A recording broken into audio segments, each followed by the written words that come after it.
IBK 기업은행이 2년 만에 공공기관으로 다시 지정돼 정부의 통제를 받게 됩니다.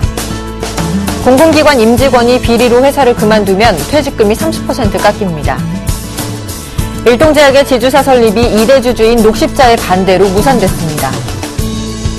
기업들이 수입할 때 결제통화로 엔화를 선택하는 비율이 사상 최저치를 기록했습니다. 시청자 여러분 안녕하십니까? 센 경제 현장의 김동현입니다. 코스피 지수가 외국인과 기관의 매도에 하락 마감했습니다. 자세한 마감 상황을 증권부의 조민규 기자 연결해서 들어보겠습니다. 안녕하십니까? 안녕하세요. 네, 오늘 마감 시황 전해주시죠. 네, 코스피 지수가 외국인과 기관의 동반 매도세에 약세로 마감했습니다. 24일 코스피 지수는 전날보다 7.03포인트, 0.36% 내린 1940.57포인트로 장을 마쳤습니다. 장중한 때 1920포인트까지 밀려났던 코스피 지수는 장막판 개인의 매수세에 하락폭을 줄였습니다. 외국인은 1,549억 원, 기관은 642억 원 매도 우위를 보였습니다. 특히 연기금은 이례적으로 1,997억 원어치의 주식을 내다 팔았습니다. 반면 개인은 2,069억 원을 사들였습니다. 대부분의 업종이 하락한 가운데 화학과 건설, 통신, 운수장비 업종이 1% 넘는 하락폭을 기록했습니다. 반면 섬유유급과 전기전자, 우수창고 업종은 소폭 올랐습니다. 시가총액 상위 종목 중에서는 삼성전자가 D램 생산 설비 증설을 내년 하반기께나 가능할 것이라고 밝히면서 그동안 공급 물량 증가 우려로 약세를 나타냈던 SK하이닉스가 1.41% 오르며 나흘 만에 반등에 성공했습니다. 이 밖에 신한주주가 1.96% 올랐고 삼성전자도 0.62% 상승 마감했습니다. 반면 기아차가 이날 발표한 지난해 4분기 실적이 시장의 기대치에 미치지 못하면서 1.13% 하락했고 외국인의 매도세가 집중된 네이버도 3% 떨어졌습니다. 네, 특히 연기금이 대량 매도하면서 지수 하락을 이끌었는데요. 이 연기금의 매도 원인은 뭘까요? 네, 이날 연기금은 2,001억 원어치를 내다 팔았는데요. 이는 지난 2011년 5월 12일 2,030억 원 순매도 이후 가장 많은 매도 물량입니다. 연기금이 이날 이례적으로 대량 매도에 나선 것은 위탁운용사 정기 변경에 따라 자산운용사의 자금을 회수했기 때문으로 풀이됩니다. 국민연금 관계자는 정기평가 결과에 따라 위탁운용사에 맡긴 자금을 회수하면서 매도 물량이 크게 늘었다며 그러나 자금 집행 계획에 따라 내달부터 다시 신규 자금이 집행될 것이라고 말했습니다. 네, 기업들의 실적이 기대치에 미치지 못한 건 역시 지수 하락에 영향을 미쳤다는 분석이 나왔다고 하는데요. 전문가들은 어떻게 평가하고 있죠? 네, 이날 지수가 큰 폭으로 하락한 것은 연기금의 매도세와 함께 기업들의 실적이 기대치에 미치지 못한 것도 영향을 미쳤다는 분석이 나옵니다. 윤지호 이트레이드증권 리서치센터장은 내주 미국의 연방공개시장위원회 정례회의에서 테이퍼링 속도가 빨라질 수 있다는 우려감이 커지면서 외국인과 기관이 안전자산으로 눈을 돌리고 있다며 이러한 가운데 전날부터 본격적으로 나오고 있는 기업들이 지난 4분기 실적이 기대치에 미치지 못하면서 국내 증시 전반적으로 저가 메리트가 떨어지고 있다고 설명했습니다. 실제로 전날 추정치를 밑도는 실적을 발표한 종목들은 이날 일제히 급락했습니다. 현대차가 1.72% 하락했고 LG생활건강은 3% 넘게 미끄러졌습니다. 한편 이날 성적표를 공개한 종목들도 좋지 못했는데요.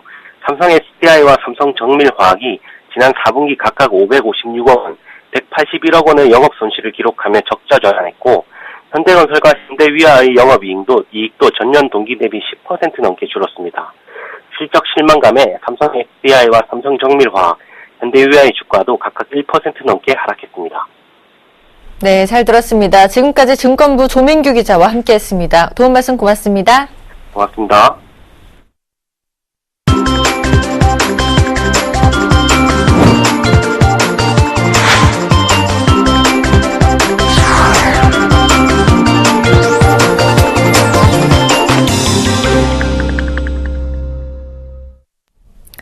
오늘의 주요 뉴스입니다. 산업은행과 IBK 기업은행이 2년 만에 공공기관으로 다시 지정돼 정부의 통제를 받게 됩니다. 방만 경영 논란이 일던 한국거래소는 준공공기관이 유지됩니다. 기획재정부는 오늘 공공기관 운영위원회를 열고 이 같은 내용의 공공기관 지정안을 의결했습니다. 두 기관은 2012년 1월 이명박 정부의 민영화 방침에 따라 공공기관에서 해제됐습니다. 그러나 이번 정부 들어 민영화는 사실상 무산됐습니다. 산은은 정책금융공사와 합병하고 기은은 정부 지분 50% 플러스 한 주를 유지하는 쪽으로 방향을 틀었습니다. 공공기관 임직원이 비리로 회사를 그만두면 퇴직금이 30% 깎입니다. 임원으로 승진하거나 자회사에 재취업하는 퇴직 직원은 명예퇴직 수당을 받을 수 없게 됩니다. 기획재정부는 오늘 공공기관 운영위원회를 열고 이 같은 지침을 의결했습니다. 공공기관 정상화 대책에 따라 방만 경영을 막고 효율성과 투명성을 높여 예산을 운용한다는 방침입니다. 이번 지침은 관계부처와 각 공공기관에 통보되며 각 기관은 지침에 따라 예산을 집행해야 합니다. 일동제약의 지주사 설립이 2대 주주인 녹십자의 반대로 무산됐습니다. 일동제약은 오늘 임시 주주총회를 열고 지주사 전환을 위한 분할 계획 승인안을 표결에 붙였지만 부결됐습니다.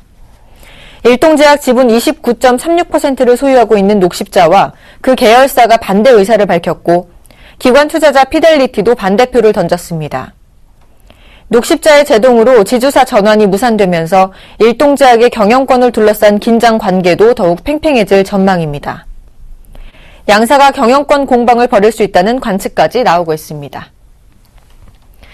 기업들이 수입할 때 결제통화로 엔화를 선택하는 비율이 사상 최저치를 기록했습니다. 한국은행에 따르면 지난해 국내 수입 부문의 엔화 결제 비중은 5.7%로 2012년 6.9%보다 낮아졌습니다. 엔화 결제 비중이 연간 기준 5%대를 기록한 것은 통계가 집계된 1992년 이후 처음입니다. 수출 부문의 엔화 결제 비중도 3.5%로 2012년 4.3%보다 0.8%포인트 떨어졌습니다. 엔저 현상 때문에 엔화 결제를 피하는 일본 기업이 늘었기 때문으로 풀이됩니다. 현대 기아차는 환율 변수가 올해도 경영에 부정적인 영향을 미칠 것이라며 신차 출시와 브랜드 경쟁력으로 극복한다는 계획을 밝혔습니다. 주우정 기아차 재무관리실장은 기업 설명회에서 엔저 추세는 올해도 변화가 없을 것 같다며 신차 판매 강화와 브랜드 파워로 대응하겠다고 밝혔습니다. 현대차도 전일 열린 IR에서 같은 대응책을 밝혔습니다. 현대기아차는 올해 지난해보다 4% 증가한 786만 대를 글로벌 판매 목표로 제시했습니다. 지난해 12월에 정기 상여금은 통상임금에 포함된다는 대법원 전원 합의체 판결 이후 통상임금이 이슈입니다. 어제는 정부가 통상임금 노사 지도 지침을 발표했는데요. 자세한 내용을 사회부 서민준 기자 연결해서 들어보겠습니다. 안녕하십니까? 예, 안녕하세요. 서민준입니다. 네, 통상임금 노사 지도 지침 의미는 어떤 것이고 어떤 의미가 담겨 있죠? 정부는 대법원 전원 합의체 판결 이후 판결의 내용을 반영한 통상임금과 관련된 법 개정을 추진하고 있습니다. 법으로 통상임금의 기준을 확실히 정하기 위해서인데요. 하지만 법 개정에는 시간이 걸리는 만큼 이에 앞서서 지도 지침을 발표한 것입니다. 지침은 법적인 강제력은 없지만 현장에서 통상임금 관련한 갈등이 일어났을 때 이를 어떻게 지도하겠다는 방침을 정한 것으로 일종의 가이드라인이라고 볼 수 있습니다. 지침은 대부분 대법원 판결의 내용을 수용했습니다. 우선 1개월은 넘어 2개월 분기마다 지급되는 정기상여금도 통상임금이라고 했고 각종 수당들의 통상임금 포함 여부도 대법원의 결정을 따랐습니다. 예를 들어 근속수당, 기술수당 등은 통상임금이고 명절 귀향비나 휴가비는 통상임금이 아닙니다. 판결에서 다소 모호했던 내용은 확실히 했습니다. 그중 하나가 재직자 요건인데요. 퇴직자에게도 지급하지 않는 상여금은 통상임금이 아니라는 것입니다. 가령 3월 15일 상여금을 받는 근로자가 2월 30일 퇴직했을 경우에 2월 15일에서 31일까지 15일치를 날짜별로 지급해서 주지 않으면 통상임금이 아닙니다. 이 재직자 요건은 대법원 판결에도 나와 있지만 정기상여금에도 적용되느냐가 다소 모호했는데요. 이번에 정부가 정기상여금에도 재직자 요건이 적용된다고 못 박은 것입니다. 또 이전 임금협상의 유효기간이 끝날 때까지는 정기상여금을 통상임금에 포함시키지 않아도 된다는 점도 확인했습니다. 대법원 판결 이후 그럼 언제부터 통상임금을 확대해야 하느냐? 판결 이후 즉시부터냐? 아니면 이전 노사 합의의 유효기간의 만료 시까지냐를 놓고 혼란이 있었는데 후자의 손을 들어준 겁니다. 이렇게 되면 통상임금 확대에 따른 추가임금 청구도 임금협상 유효기간이 끝날 때까지는 불가능합니다. 네, 이 지도 지침에 노동계는 반발하고 있고 향후 임금 협상에서도 사측과 노동자 측 간에 갈등이 커질 것이라는 전망이 나오고 있는데요. 왜 그런 것이죠? 재직자 요건을 분명히 한 점, 추가 임금 청구를 제한하는 점에 대해 노동계는 특히 반발하고 있는데요. 우선 정기상여금에 재직자 요건을 적용할 경우 상당수 사업장은 정기상여금을 통상임금에 넣지 않아도 되기 때문입니다. 고용노동부에 따르면 우리나라 100인 이상 기업 가운데 3분의 2 정도가 정기상여금에 재직자 요건을 두고 있습니다. 즉 통상임금 확대의 혜택을 볼 수 있는 기업은 33%에 불과하다는 거죠. 물론 정기상여금이 아닌 각종 수당들이 통상임금에 포함되면 전체 임금이 뛰어오르긴 하지만은 정기상여금처럼 금액이 큰 수당은 거의 없기 때문에 정기상여금이 빠지면 임금 인상 혜택을 거의 볼 수 없게 됩니다. 예를 들어 기본급을 200만 원 받는 한 제조업자 근로자의 예를 보면 정기상여금이 통상임금에 포함되면 임금이 120만 원 오르는 반면 정기상여금이 빠지면 20만 원밖에 늘지 않습니다. 추가 임금 청구를 이전 임금 협상 유효기간이 끝날 때까지로 제한한 점도 노동계의 분개를 사고 있는데요. 당초 노동계는 대법원 판결이 나온 12월 18일 이후부터는 즉시 통상임금 확대 혜택을 볼 수 있을 것으로 기대했기 때문입니다. 이 기대대로라면 대법원 판결 이후 가만히 있다가 2월에 통상임금을 확대하는 새로운 임금 협상을 맺는 경우 12월 18일과 2월 4일 기간도 소급 적용의 임금을 받을 수 있습니다. 그런데 이번 정부 지침은 그런 가능성을 막았기 때문에 노동계로서는 화가 날 수밖에 없겠죠. 실제로 오늘 양대 노총 가운데 하나인 민주노총은 통상임금을 지침을 따르지 않겠다고 선언했고 한국노총 역시 지침을 폐기하라고 촉구하기도 했습니다. 또 올해 임금 협상도 문제입니다. 노동자 측은 정기상여금을 퇴직자에게까지 주도록 사측은 재직자에게만 주도록 할 것이기 때문에 이를 둘러싸고 치열한 힘겨루기가 예상됩니다. 네, 전문가들은 이 통상임금으로 인한 혼란과 갈등이 계속될 경우 경제에도 악영향을 미칠 것으로 우려하고 있는데 정부는 이에 대한 대책을 준비하고 있습니까? 지금 시점에서 가장 중요한 것은 노동계와 경영계가 만나 통상임금의 기준과 임금체계 개편에 대한 합의로 도출하는 것입니다. 대법원 판결을 그대로 따르든 새로운 결론을 내든 일단 노사가 모여 대화하는 것이 시급한데요. 문제는 노동계에서도 이 같은 대화조차 거부하고 있다는 점입니다. 한국노총과 민주노총은 정교조 법외노조 결정 그리고 철도노조 파업 대응 등에서 정부가 노동계를 강경 일변으로 탄압하고 있다면서 정부와의 모든 대화를 끊은 상태입니다. 어제 정부 지도 지침으로 인해 노동계와 정부와의 관계는 더욱 악화됐는데요. 정부는 그 노사정 대화의 중요성을 인지하고 있으면서도 이렇게 노동계의 마음을 돌릴 만한 묘안을 찾기가 어려움을 겪고 있는 실정입니다. 네, 잘 들었습니다. 지금까지 사회부 서민준 기자와 함께했습니다. 도움 말씀 고맙습니다. 예, 감사합니다.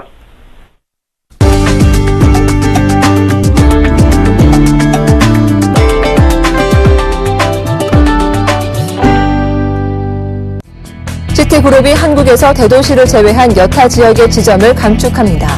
존 버스파츠 시티그룹 최고 재무 책임자는 애널리스트들과 전화회의에서 한국 내 지점들을 도시 중심 전략에 더욱 부합하게 만들 것이라며 이같이 밝혔습니다. 그는 일부 구조 조정을 했지만 올해 본격적으로 하기를 바라고 있다고 말했습니다. 시티그룹은 지난 2012년 말 이후 한국시티은행 지점 22개를 폐쇄해 196개로 줄였습니다. 이번 발표로 추가 감축이 있을 것으로 보입니다. 자금난에 허덕이는 한진해운이 수익성이 낮은 컨테이너 노선 2개를 차례로 정리합니다. 다음 달 중 아시아 흑기 노선 서비스에서 철수할 예정입니다. 대서양 노선 서비스도 5월 중 중단합니다. 한진해운 관계자는 화주들에게 노선 조정을 통보했다며 수익성이 저조한 노선을 합리화하는 것이라고 말했습니다. 한진해운은 이와 별도로 벌크 전용성 사업 부문과 국내외 터미널 지분 매각 등을 추진하고 있습니다. HK저축은행이 금융당국으로부터 징계를 받았습니다. 고객 정보를 부실하게 관리하고 대출 모집인 감독을 소홀히 한 결과입니다.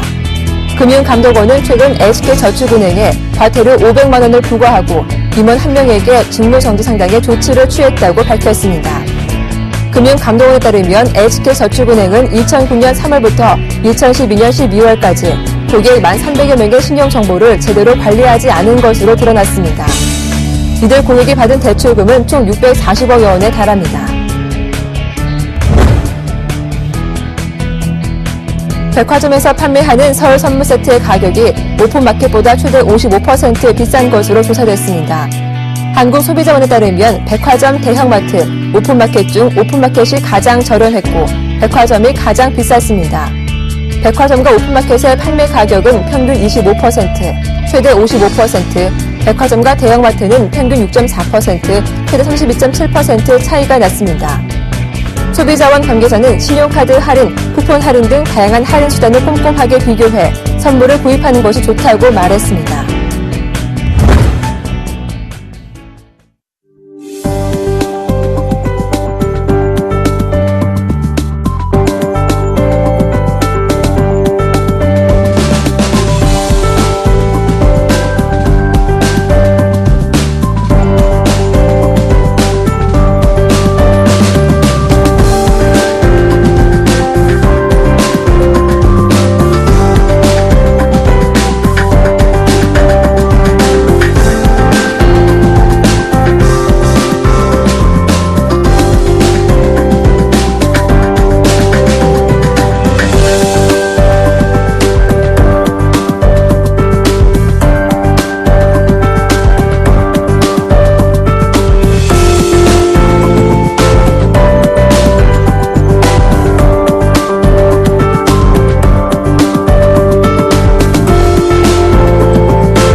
지금까지 센 경제원장의 김동현이었습니다. 시청해주신 여러분 고맙습니다.